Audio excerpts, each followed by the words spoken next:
asalaamaaleykum mbokk déglukat yi docteur Bintou Cheikh Seck maa ngi lay nuyu. maa ngi lay fay Rosalie. tey suñu chronique numéro 197 li ñuy waxtaanee moo di vitamine C. docteur vitamine C mooy lan. waaw vitamine C ferñeent la boo xam ne nit ki doomu aadama mënu ko jotee feneen fudul ci lekk bi ñuy lekk te benn vitamine la ferñeent la boo xam ne am na ay njëriñ yu bari suñu yaram benn bi ci gën a am solo mooy ne mooy defar suñu yàpp yaram yi moo koy defar dañuy wax les tissus vitamine C moo tax moo mën a nekk et puis aussi moom mooy dooleel suñu soldats yi xeexal dañuy xeex ci doomu jàngoro yi ñu koy wax système immunitaire am na solo également ci absorption fer maanaam fer moom ni muy duggee suñu yaram vitamine C mooy tax mu ciy dugg ak yeneen ak yeneen mais beneen bu gën a am solo ci njëriñu vitamine C mooy ne dañuy wax antioxydant la antioxydant mooy loo xam ne daf ñuy aar ci feebar yu bari et puis dafay tax également suñu yaram bañ a gaaw a màgget donc vitamine C ferñeent bu am solo la. yan xeetu ñam ñoo am vitamine C boobu ngay wax. vitamine C légumes yu bari ak fruits yu bari dañ ko am moo tax kuy lekk fruits ak légumes rek mën nga jàpp ni yaa ngi lekk vitamine C waaye am na fruits yu ko gën a bari que yeneen wala légumes yu ko gën a bari bu ñu jëlee lépp li ñuy wax agrumes maanaam ay orange wala mandarine wala pamplemousse wala limon yooyu yëpp dafa bari vitamine C waaye itam goyave am na vitamine C papaye temps yi papaye am na vitamine C poivron ci wàllu légumes chou également chou-fleur persil te mën naa am na yeneen ak yeneen yu bari vitamine C. ngir suñu wérgu yaram docteur ban quantité ci vitamine C la ñu war lekk bés bu nekk. alors normalement adulte bu normal mag quoi war na lekk li ñuy wax 110 milligrammes vitamine C maanaam téeméer ak fukk milligramme nag ku ko jël mooy gramme bu nekk xam nga gramme lu ndaw a ndaw la.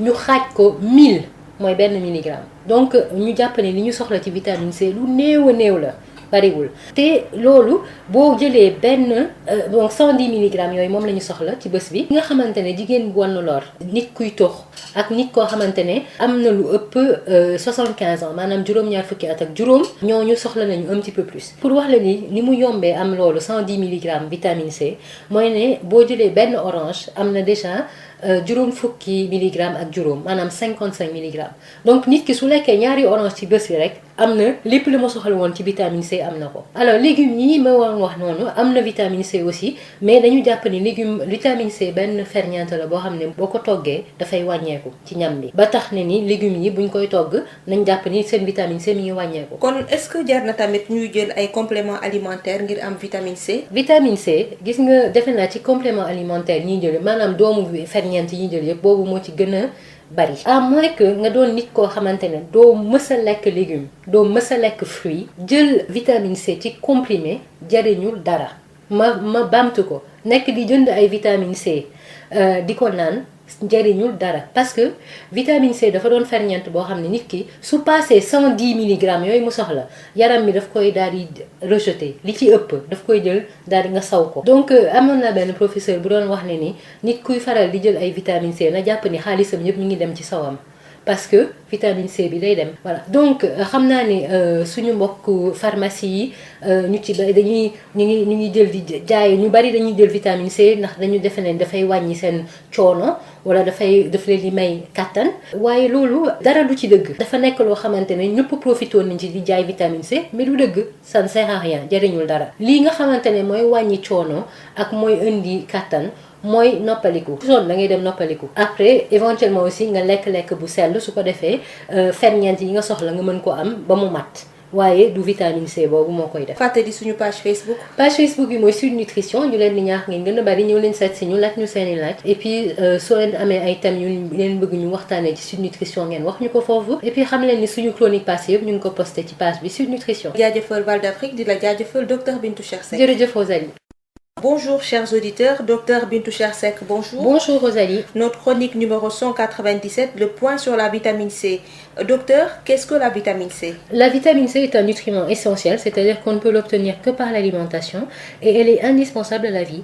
Alors elle intervient dans de multiples réactions chimiques, biochimiques pour la constitution des tissus, du collagène notamment, le bon fonctionnement du système immunitaire, l'absorption du fer et bien d'autres fonctions.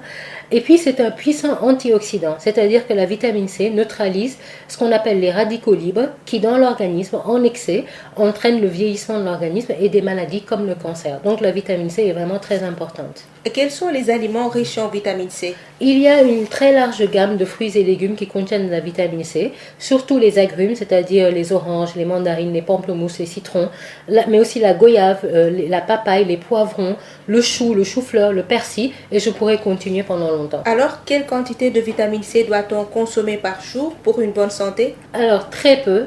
Il nous faut en moyenne 110 mg de vitamine C par jour. Alors, rappelons-nous qu'un 1 mg, c'est 1 gramme divisé par 1000. Donc, 110 mg, c'est très peu. Et il faut un peu plus que 110 mg pour les femmes enceintes, les personnes âgées de plus de 75 ans et puis les fumeurs. Il est très facile d'obtenir ces 110 mg, comme je le disais, grâce à l'alimentation.